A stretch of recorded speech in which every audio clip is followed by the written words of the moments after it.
বিগত ১৭ বছর ফ্যাসিস্ট সরকারের চাপে থাকা ইসলামী দলগুলো ২৪ সালের ৫ই আগস্টের পর হয়ে ওঠে আলোচনার কেন্দ্রবিন্দু।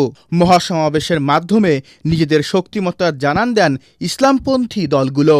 আসন্ন জাতীয় সংসদ নির্বাচনে তাদের ভোট এক বাক্সে আনতে বেশ কয়েকটি দল নিয়ে জোট করে তারা।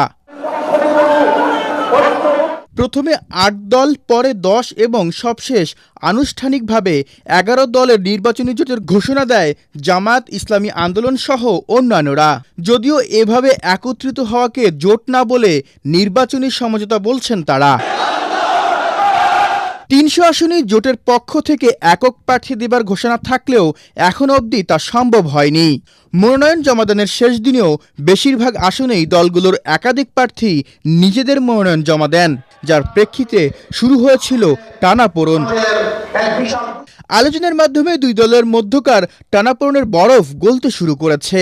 শীঘ্রই জোটের পক্ষ থেকে চূড়ান্ত প্রার্থী তালিকা ঘোষণা করা হবে বলে জানান দল দুটির শীর্ষ নেতারা। আমাদের মধ্যে কিছু আলোচনা করেছি, আমাদের যে টিম কাজ করছেন ওনারাও তাদের সাথে যোগাযোগ রাখছেন।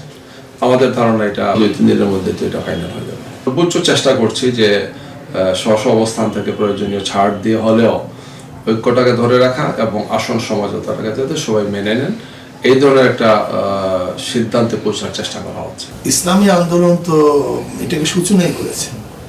ইসলামী আন্দোলন থাকবে না এই কথাটা তো আসলে আমাদের ভিত্তিহীন, এবং যারা বলে আমরা মনে করি নিজেদের তরফ থেকে নতুন এক প্রশ্ন ছুড়ে দিয়েছে। ইসলামকে প্রতিষ্ঠিত করার ভিত্তিতে কল্যাণ রাষ্ট্র কায়েম করার জন্য, জুলুম, নির্যাতন, অবিচার, ধর্ষণ মুক্ত এক দেশ গড়ার জন্য, চাঁদা মুক্ত এক দেশ গড়ার জন্য জোট করেছে। এই টানাপোড়েনের পুনরাবৃত্তি ঠেকাতে উভয় দলকে ছাড় দেবার মানসিকতা রাখতে হবে বলে জানান তারা।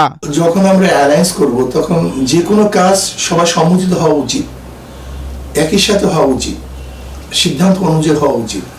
আমরা সবাই একই সাথে আন্দোলন করেছি, কর্মসূচি দিয়েছি, আমরা একই লক্ষ্যে কাজ করে যাচ্ছি। আমরা পরস্পরের প্রতি সম্মান এবং শ্রদ্ধা বোঝার জায়গা থেকে আমরা কাজগুলো করছি আর কি। ঐক্যবদ্ধ থাকলে ১১ দলীয় জোট আগামী নির্বাচনে ভালো ফল করবে এমনটি প্রত্যাশা তাদের। খায়রুল ইসলাম, এটিএন বাংলা, ঢাকা।